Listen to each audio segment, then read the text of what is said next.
오늘 아침 일라디오. 애청자분들 방송 들으시면서 이른 아침에 문자 많이 보내주시는데요. 그중에 식사 준비하면서 방송 듣고 있어요 하는 분들 꽤 많으세요. 사실 요즘은 바쁘다는 핑계로 아침 거르는 분들도 많고요. 체중 조절에 신경 쓰시는 분들 중에는 쌀밥의 양부터 먼저 줄이는 분들 많죠. 그런데 쌀밥을 효과적으로 섭취하면 다이어트에도 효과가 좋고 우리가 걱정하는 많은 성인병 예방에도 도움을 준다는 연구 결과가 최근 나왔습니다. 쌀 소비가 점점 줄면서 농민들의 시름도 깊어지는데 오늘부터 우리 전통 식단 한식과 쌀밥 사랑 다시 한번 떠올려 보시면 좋겠네요.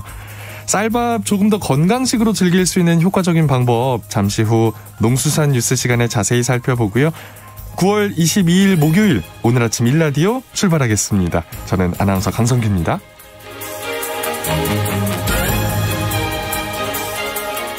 오늘 아침 일라디오 오늘도 생방송으로 함께하겠습니다. 방송 참여하실 분들은 단문 50원, 장문 100원이 드는 유료 문자 샵 9730 이용하셔도 되고요. 유튜브에 KBS 일라디오 공식 채널 검색하고 들어오시면 채팅창으로도 참여하실 수 있습니다. 그리고 콩 애플리케이션 다들 아시죠? 일라디오를 보이는 라디오로 함께하실 수 있습니다. 문자 보내주신 분들 가운데 추첨 통해서 농촌진흥청에서 제공하는 웰빙 혼합 잡곡 세트 모바일 커피 쿠폰 드릴게요. 유익한 정보와 살아있는 이야기가 있습니다. KBS 오늘 아침 일라디오.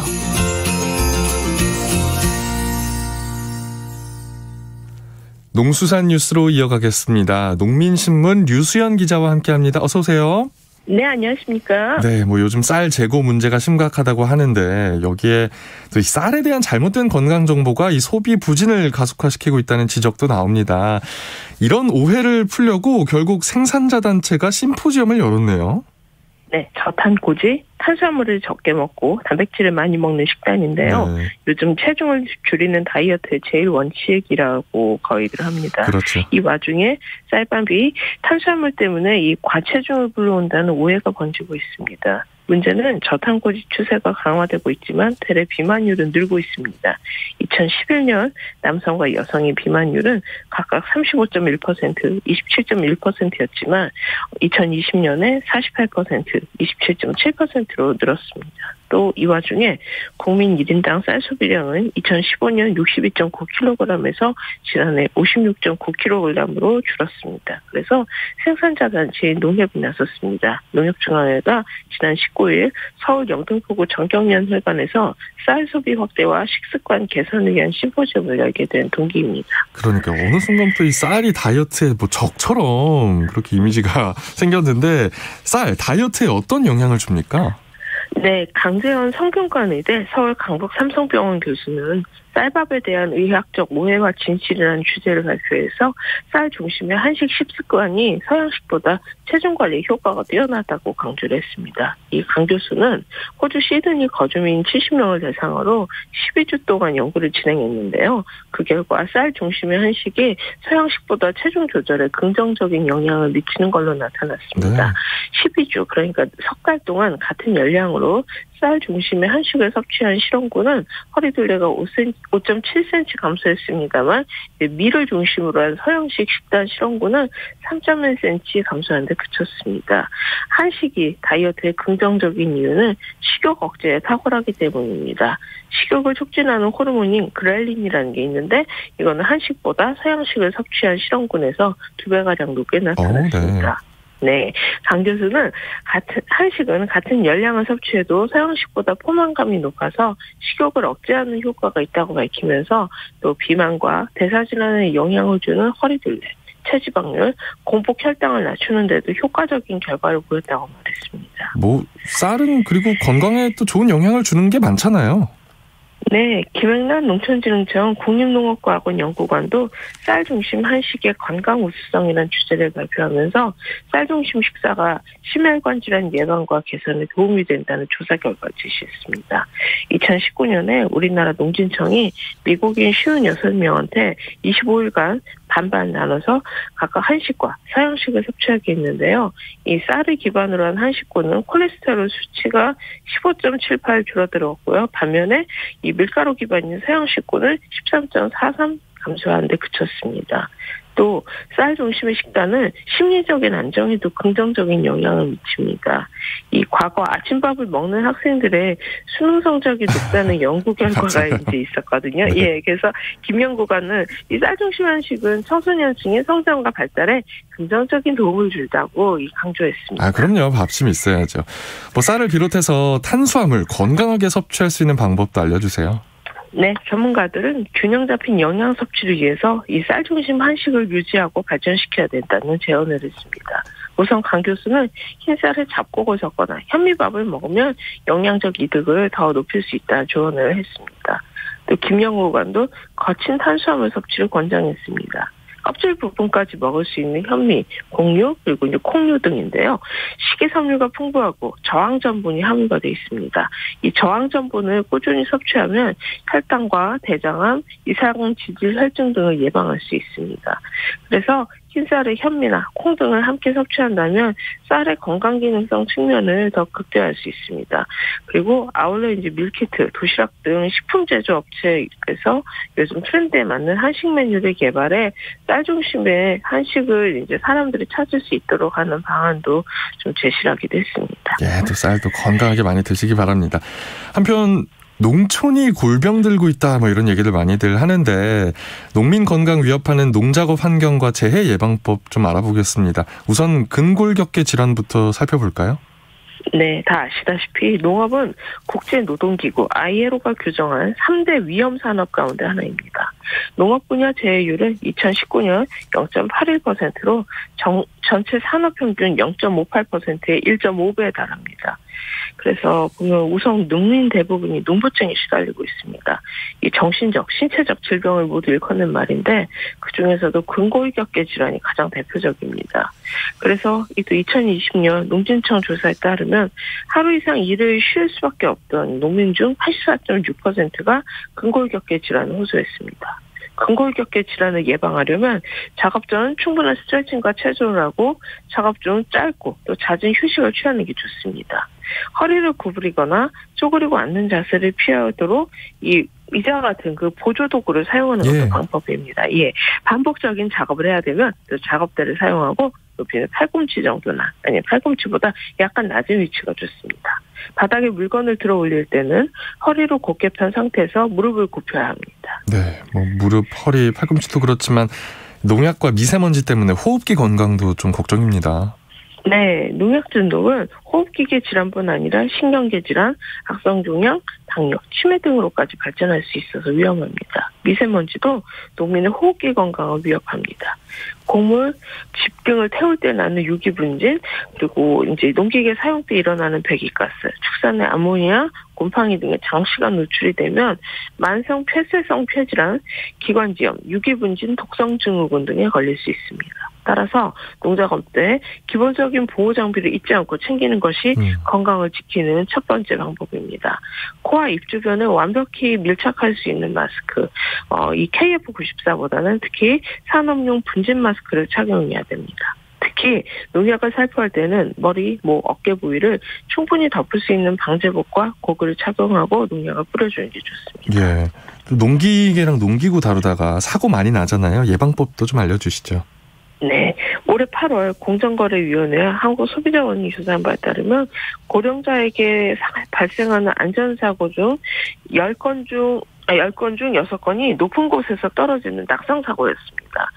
이런 식으로 볼 때 전문가들은 농작업 환경 조성의 중요성을 강조합니다. 돌발 사고가 이렇게 발생하지 않도록 이 작업장 내 바닥에 턱이나 혹은 파인 곳을 매끄럽게 정리해둬야 됩니다. 또 농자재, 공구 등도 사용 후 제자리에 정리하는 습관을 좀 갖도록 해야 합니다. 농기계는 사용 전후 안전점검이 필요합니다. 특히 이제 농사를 마치거나 시작할 때 농협이나 지방자치단체, 농기계 업체에서 정기적으로 진행하는 무상점검을 이용하면 전문가의 도움도 받을 수 있으니 꼭 좀 참여하시는 게 좋습니다. 예, 뭐 농부증 앞에서도 이렇게 말씀을 해주셨는데 무릎, 허리, 팔꿈치 건강도 잘 챙기셔야 하고요. 농약, 미세먼지 항상 그 마스크도 말씀해 주신 것처럼 그냥 우리가 코로나19 때문에 착용하는 마스크가 아니라 이 동그랗게 생긴 그 분진용 마스크, 산업용 마스크 착용하라고 이렇게 충고를 해 주셨습니다. 지금까지 농수산뉴스 농민신문 류수연 기자와 함께했습니다. 고맙습니다. 네, 감사합니다.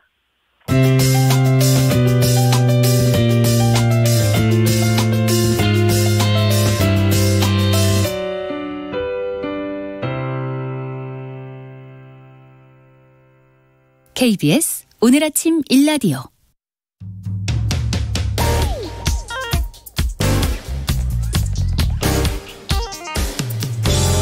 오늘 아침 뉴스 브리핑. 오늘 아침 뉴스 브리핑 정상근 기자 연결합니다. 어서 오세요. 네, 안녕하십니까. 네, 이 소식부터 좀 살펴보죠. 수도권 일부 지역이 투기 과열지구에서 해제됐네요. 네, 국토교통부는 경기도 안성과 평택, 양주 등 수도권 일부 지역을 조정 대상 지역에서 해제하고 세종시를 제외한 지방 전 지역에 대한 조정 대상 지역 지정도 모두 해제하며 또 세종과 인천 일부 지역은 조정 대상 지역은 유지하지만 투기 과열 지구는 해제하기로 했다라고 밝혔습니다. 이번 결정으로 투기과열 지구는 43곳에서 39곳으로 조정 대상 지역은 101곳에서 60곳으로 각각 줄어들게 됐습니다. 다만 서울과 수도권 대부분 지역은 아직 미분양 주택이 많지 않고 또 규제 완화 기대감 등에 따른 시장 불안 가능성이 남아있어서 규제 지역을 유지하기로 했습니다. 이번 규제 지역 조정 결과는 오는 26일 0시부터 효력이 발생합니다. 다만 문제는 이 규제 해제가 오히려 이 무주택자의 내 집 마련 기회가 줄어드는 효과로 나타날 수 있다라는 건데요. 규제가 풀린 지역에서는 이 민간 건설사가 짓는 아파트의 경우 가점제의 비중이 낮아지기 때문입니다. 이 가점제는 무주택 기간이 길고 자녀가 많거나 부모를 봉양하는 사람에게 새 아파트를 분양받을 기회를 먼저 주는 제도인데요. 이 국민 평형으로 불리는 전용 면적 85제곱미터 기준으로 지금은 조정 대상 지역에서 가점제로 75%를 분양하는데 다음 주부터 규제가 풀리면 이 가점제 비중이 40%로 낮아지고 이 나머지는 추첨으로 뽑게 됩니다. 또한 이 규제 해제로 대출 한도가 늘어나긴 하지만 이거 늘어난다 하더라도 금리가 껑충 웃긴 만큼 이를 생각하면 서민들이 대출받아서 집을 사는 거는 쉽지 않은 상황이기도 합니다. 예. 정치권 소식도 짚어보죠. 국민의힘이 가처분 재판부 교체 요청을 했다고요. 네, 국민의힘이 법원에 이준석 전 대표가 정진석 비상대책위원장 위원회 등을 대상으로 제기한 가처분 사건의 담당 재판부를 바꿔달라라고 요청했습니다. 당 법률지원단에 따르면 국민의힘은 그제 이 서울 남부지법에 이 같은 내용으로 사건 재판부 재배당 요청 공문을 제출했다라고 하는데요. 당은 공문을 통해 이준석 전 대표 측의 가처분 사건을 제51 민사부에만 배당하는 것은 공정성을 의심하기에 충분하다라고 주장했고요. 현 재판부는 확립된 법리와 판례를 벗어나서 정치의 영역까지 판단했다라고 주장했습니다. 네. 하지만 남부지방법원은 국민의힘의 요청을 거부했습니다. 이 남부지법은 국민의힘이 배당을 요청한 제52 민사부는 예비재판부라면서 특별한 사유가 있지 않는 이상 제52 민사부에 배당하지 않는다라고 밝혔습니다. 한편 앞서 이준석 전 대표 측은 이 국민의 바보가 아닌 사람들이 말이 안 되는 행동을 할 때는 의례 지연 전술이라고 받아들이겠다라고 밝혔습니다. 네. 또 대통령실의 인력이 많이 줄어들었는데 예산은 오히려 늘었다는 소식도 있네요. 네, JTBC는 어제 이 대통령실의 인력이 줄은 반면 예산이 늘었다라고 보도했습니다. 윤석열 정부는 대통령실의 인원을 줄여 업무 효율을 높이겠다라고 밝혔는데요. 이에 따라 3실 8수석 체제에서 2실 5수석 체제로 규모가 줄었고 직원 수도 100여 명 정도 줄었습니다. 하지만 내년도 예산안을 살펴본 결과 대통령 비서실과 국가안보실은 올해보다 71억 원 많은 1,002억 원, 대통령 경호처는 199억 원이 늘어난 1,163억 원을 편성했는데요. 엄격한 통제를 받지 않아 불투명한 예산으로 꼽히는 특수활동비와 특정 업무 경비 등이 올해 실제 예산보다 15억 원 늘어서 총 158억 원이 됐습니다. 또한 사람이 줄었는데 인건비 총액은 그대로여서요, 논란이 되고 있습니다. 한편 시민들에게 개방한 청와대에서 이 미술 전시를 열겠다며 48억 원이 배정되기도 했는데요. 실내 전시 2번에 30억 원을, 야외 전시 2번에 18억 원을 쓰겠다라고만 되어 있고 어떤 전시를 하겠다는 구체적인 내용이 없었습니다. 이 문체부는 전문가 조언을 구했다라고 했는데요. 하지만 국립중앙박물관의 경우 실내 전시 한 번에 3억 7천만 원, 그리고 덕수궁 미술관은 야외 전시 한 번에 1억 5천만 원 정도가 들어가서요. 이게 과다 책정이다라는 비판이 제기되고 있습니다. 그렇군요. 차이가 좀 있군요. 많은 충격을 줬던 신당역 살인 사건의 범인 전주환이 검찰에 송치됐군요. 네, 집요한 스토킹 끝에 여성을 살해한 전주환이 특정범죄 가중처벌 등에 관한 법률상 보복살인 혐의로 어제 서울중앙지검에 송치됐습니다. 전주환은 어제 오전 서울 남대문 경찰서 유치장에서 모습을 드러냈는데요. 이 마스크를 쓰지 않은 채 포토라인에 섰고 정말 죄송합니다라며 본인이 정말 미친 짓을 했다라는 말을 했습니다. 경찰은 전주환이 징역 9년이라는 중형을 구형받게 된 것이 다 피해자 탓이라는 원망에 사무쳐 범행을 했다, 이런 진술을 했다고 밝혔고요.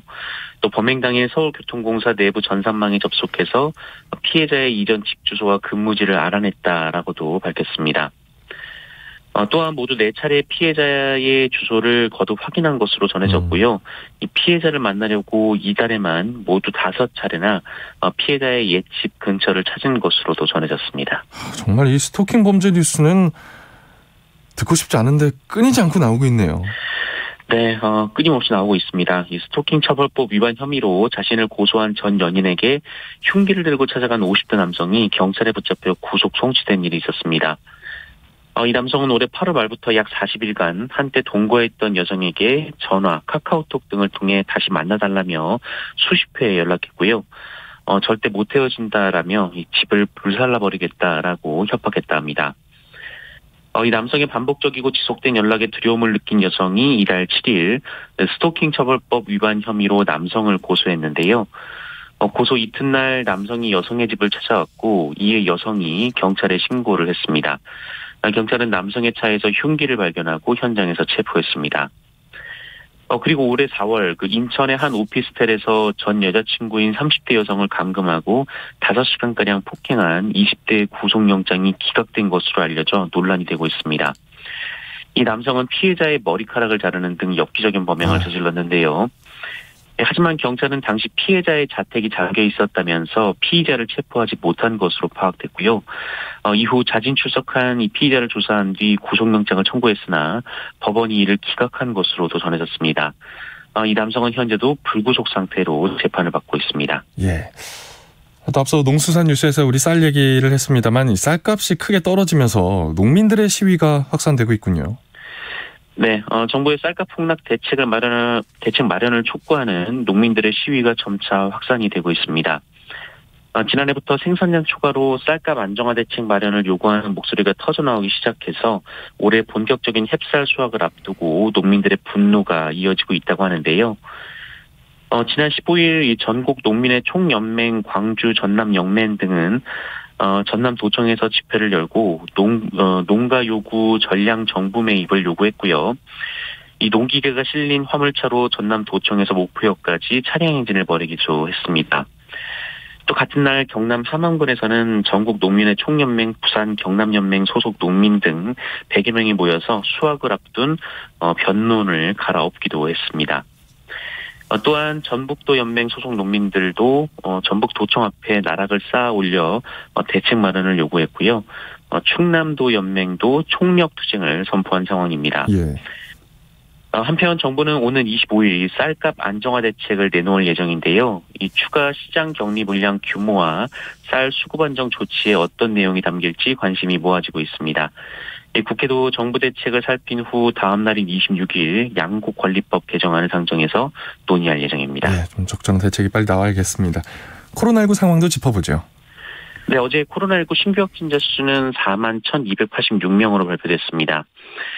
전날보다 7천여 명 정도 줄었고요. 지난주와 비교하면 5만 명이 넘게 줄었습니다. 위중증 환자 494명이고요. 사망자는 59명이 나왔습니다. 한편 코로나19 오미크론 변이에 대응할 수 있게 개발된 개량 백신의 접종이 60세 이상과 면역 저하자 등을 우선으로 다음 달부터 시작이 됩니다. 앞서 식품의약품안전처는 새로 개발된 모더나의 2가 백신의 초도 물량 출하를 승인한 바 있는데요. 당국은 오는 27일부터 사전 예약을 받기 시작해서 다음 달 11일 당일 접종과 예약 접종을 개시할 계획입니다. 이 요양병원과 시설, 정신건강증진시설, 장애인, 노숙인 시설 등 감염 취약시설 입원, 입소 종사자나 또 면역저하자, 60세 이상 고령층 등 건강 취약계층이 우선 접종 대상이고요. 잔여 백신을 활용한다면 2, 3순위 기초접종 이상 완료자도 10월부터 접종이 가능해집니다. 예, 아직 코로나19 유행 끝나지 않고 있습니다. 수만 명씩 매일 신규 확진자가 나오고 있으니까 백신 접종 적극적으로 하시는 게 좋겠습니다. 푸틴 러시아 대통령이 군 동원령을 발동했네요. 네, 러시아와 우크라이나의 군사적 충돌이 새로운 국면으로 접어들고 있습니다. 어제 푸틴 러시아 대통령이 예비역 30만 명을 군에 동원한다라고 발표했는데요.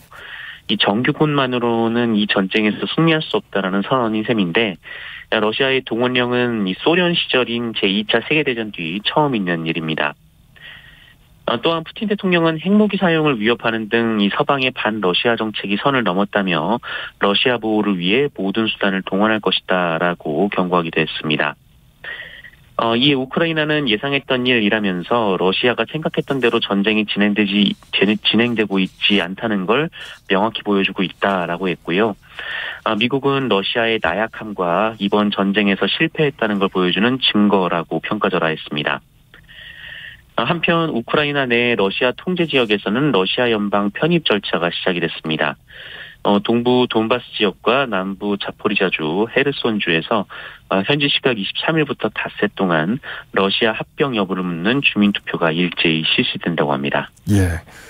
스포츠 소식으로 좀 마무리를 해볼까요? 샌디에이고죠. 메이저리그에서 뛰고 있는 김하성 선수. 한국인으로서는 두 번째로 텐텐 클럽에 가입했어요. 네, 미국 메이저리그 샌디에이고 소속으로 뛰고 있는 김하성 선수가 어제 이 시즌 10번째 홈런을 쳐냈습니다. 김하성 선수는 4회 이 두 번째 타석에 들어서서 빅리그 통산 195승을 챙긴 노장 웨인라이트 선수의 느린 커브를 잡아당겨 담장을 넘겨버렸습니다. 이 메이저리그 진출 후 2시즌 만에 두 자릿수 홈런을 기록했는데요. 이에 앞서서 이미 10개의 도루도 기록을 했기 때문에 이 추신수 선수에 이어서 한국인으로서는 두 번째로 이 메이저리그 10홈런 10도루를 달성을 했습니다. 김하성 선수는 연호하는 팬들의 호응에 힘입어 8회에도 안타 1개를 추가했고요. 또 수비도 완벽하게 펼쳤습니다. 이 샌디에이고는 김하성 선수의 활약에 4연승을 달리면서 와일드카드 결정전 진출 가능성을 높인 상황입니다. 예, 이렇게 기분 좋은 스포츠 소식으로 마무리하겠습니다. 뉴스 브리핑 정상근 기자가 전해드렸습니다. 고맙습니다. 고맙습니다. 우리나라의 교통사고 사망자 수는 줄고 있지만 여전히 OECD 평균보다 높은 수준입니다. 운전 중 깜빡 조는 것은 음주운전만큼이나 위험합니다. 차 안에 산소가 부족해도 졸음이 유발되는 만큼 자주 환기하는 것이 좋습니다. 또 장거리 운전을 할 때는 최소 2시간 간격으로 휴게소나 졸음 쉼터에서 쉬어가는 게 좋은데요. 갓길은 2차 사고가 끊이지 않는 위험한 장소입니다. 차량 고장과 같은 위급 상황에만 갓길에 정차합니다. 갓길에 정차할 땐 주간 100m, 야간에는 200m 뒤에 안전 삼각대를 설치하고 운전자는 가드레일 밖으로 대피해야 한다는 걸 잊지 말아야겠습니다. 안전운전 KBS 라디오가 함께합니다.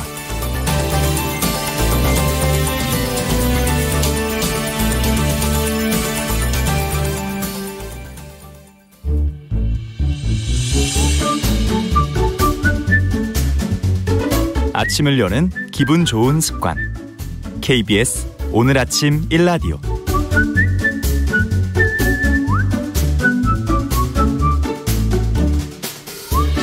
농어촌에서 발생할 수 있는 법적 분쟁 상황을 보다 현명하고 지혜롭게 대처할 수 있는 방법 배워보는 시간입니다. 우리 동네 박변홍사 법률사무소 한아름의 박형윤 변호사 전화 연결할게요. 박변홍사님 안녕하세요. 안녕하세요. 네, 날씨가 갑자기 쌀쌀해졌는데 강원도에는 어제 첫 서리가 내렸더라고요. 변호사님 네. 지금 전북지방에 계시죠? 거긴 어떤가요? 낮에는 피부가 약간 쓰릴 만큼 뜨겁고요. 아침 저녁으로는 좀 이렇게 겉옷을 입어야 할 만큼 춥습니다. 그러니까 기온 차이가 어마어마하더라고요. 가을이 예. 깊어가고 있다는 얘기인데 농사 짓는 분들이 이 시기에 하실 일들이 참 많잖아요. 굉장히 많고요. 일단 뭐 저는 벼농사를 지으니까 곧 이제 수확을 앞두고 있어갖고 이제 콤바인이 들어가서 이제 벼를 베야 되거든요. 네. 그 논에 뭐 들어가 있는 물을 좀 말려가지고 땅을 좀 단단하게 만들어야 됩니다. 지금 상황에서는. 네. 그래가지고 이제 물 이제 잘 빼주고 있는 상황이고요. 그리고 이제 과일 같은 거 수확하시는 분들 같은 경우에도 이제 지금 한참 수확을 하고 있기 때문에 저도 이제 조만간 사과를 이제 제가 분양받은 사과나무에서 따러 가야 되는데 지금 한참 이제 햇빛 잘 받아가지고 마지막에 사과 같은 거 이제 그 작물들 상하지 않게 잘 관리를 하고 계십니다. 그러니까 지금 이 시기가 정말 일할 농사 마무리 짓는 중요한 시기인데 농촌에서는 이렇게 일이 많다 보니까 품앗이 하는 문화가 아직 많이 남아 있습니다. 뭐 서로 그렇죠, 예. 일손 돕는 품앗이뿐만이 아니고 이런저런 개인사, 가정 문제도 서로 의논하고 가족처럼 지내는 분들이 많죠, 아직도. 네. 아직도 많고요. 제가 집에서 막내거든요. 예. 동네 가면은 막둥아 일하러 왔냐? 다 이러십니다, 지금. 아직도 막둥이 소리를 들으시는군요. 그래서 이제 그렇게 다 일을 하고 또 지나가다가도 이게 우리 아직도 일하고 있다가 이제 식사하고 있으면은 와서 같이 드시고 가시고 많이 그러세요. 네네. 예. 그렇게 뭐 서로 가족처럼 지내는데 뭐 너무 좋지만 이런 상황을 악용하는 사례들도 좀 들어본 것 같거든요. 종종 발생하죠. 네, 많이 발생하고요. 막 이렇게 친척인 척 해가지고 막 돈 좀 빌려달라 해서 금방 준다고 해놓고 가서 안 주고 막 이런 사례가 많아가지고 오늘 또 그런 거 악용하는 사례가 너무 많아요. 최근에 또 이제 추석이 있었잖아요. 용돈 받고 나오면 또 그렇게 많이 옵니다. 그래서 주의하시라고 사례를 한번 준비해봤습니다. 예, 그럼 오늘 어떤 사건인지 오늘의 사례 먼저 함께 들어보시죠. 네.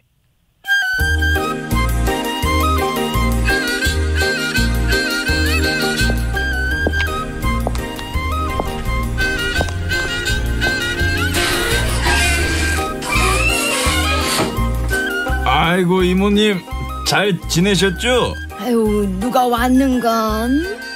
지가 아주 어릴 적에 뵙고 한 30년 만인 것 같네요 이모님.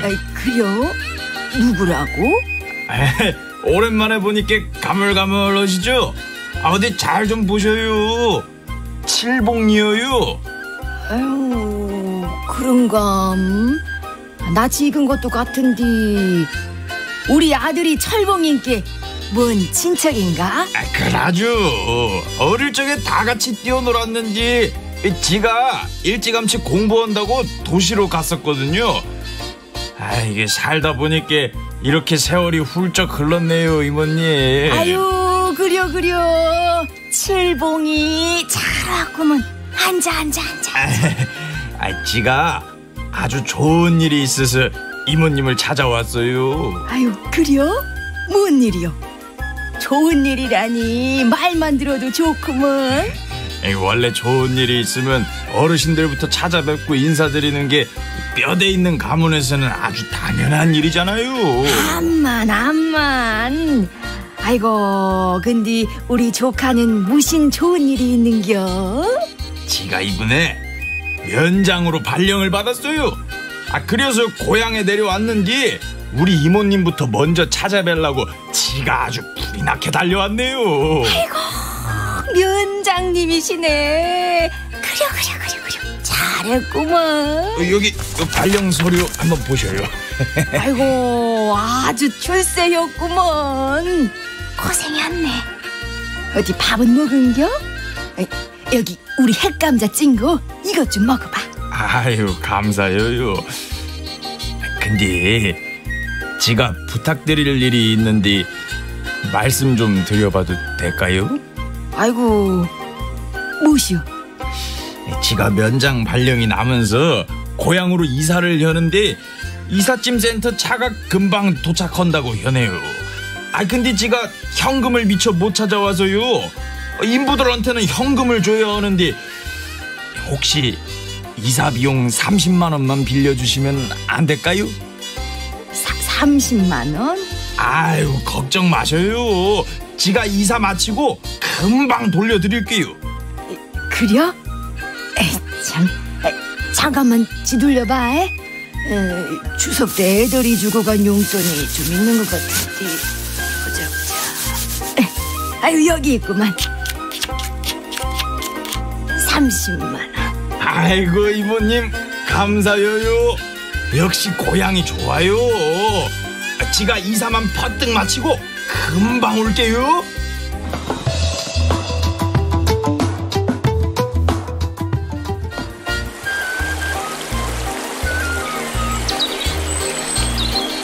아이고 근데 찰봉인가 뭔가 몇 날 며칠이 지났는데 소식이 없네. 아휴 애들한테 야근을 할 수도 없고 참 찰봉이가 사기를 친 건가. 아이고 칠봉이 내 돈 내놔라. 30만 원 돌리겨. 아하, 철봉이가 아닌 칠봉이. 먼 친척이라도 좀 가족처럼 대해주는 그런 식으로 인지심을 악용한 사례인데 이런 일들이 종종 발생하죠. 네, 많이 발생하고요. 특히 이제 사기치신 분도 잘 아세요. 명절 끝나고 나면은 우리 어르신들께서 용돈 많이 받으신 거. 그래서 딱 그 시기 맞춰가지고 딱 옵니다. 아이고. 이렇게 이번에는 할머니를 속이려는 칠봉 씨가 접근을 했는데 네. 뭐 가족의 이웃이다, 뭐 먼 친척이다, 뭐 이웃의 가족이다 이렇게 하면은 좀 쉽게 믿으시는 것 같아요. 아 그러기도 하고 누구 집 아들입니다, 누구 집 조카입니다. 동네 사람 그렇게 자녀라고만 해도 다 믿습니다. 이번에는 친척이라고 속이고 또 예. 면장이라고 또 소개를 했습니다. 예. 면장이 아닌 거죠, 사칭한 거죠 지금 이거 칠봉이가. 다들 그렇게 사칭하시죠. 네, 이거 처벌 받아야겠죠? 네, 우리가 이제 공무원 자격 사칭죄라는 게 있어요. 네, 여기서는 이제 그냥 면장이기만 했으니까 곧바로 처벌받기는 어렵고 면장이라고 하면서 자기가 마치 면장으로서 무슨 권한을 행사를 하면은 뭐 예를 들면은 여기 이렇게 쓰레기 투기하시면 안 돼요. 뭐 이렇게 하면 공무원 자격 사칭죄 같은 거 처벌할 수 있죠. 네.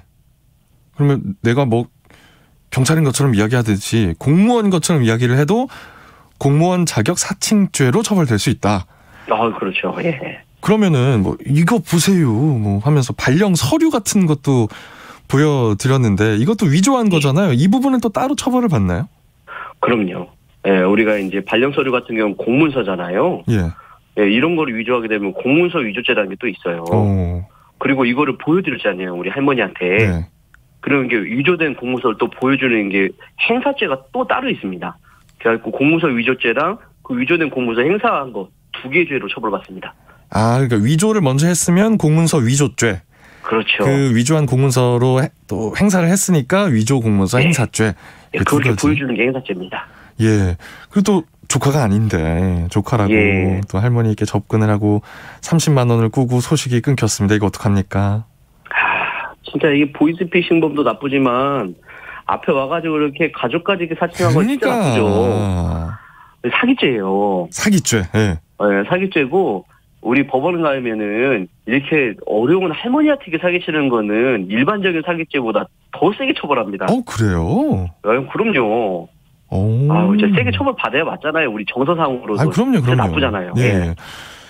이 30만 원 돌려받으셔야 할 텐데 이거 돌려받을 수 있을까요? 잡히기만 하면 돌려받죠. 범인을 잡기만 하면. 뭐냐면 네. 할머니가 그 사람이 이름도 모르고 연락처도 모르고 아무것도 모르면 못 잡아요.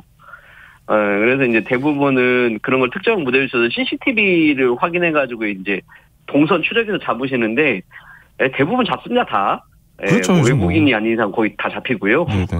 그래서 잡게 되면은 민사상 손해배상 청구하거나 어떻게 보면은 형사재판 받을 때 이제 배상명령 신청하는 게 있어가지고 네. 그렇게 청구하면 다 받을 수 있습니다. 그러니까 형사가 있고 민사가 있는데 형사재판에서 배상명령 신청.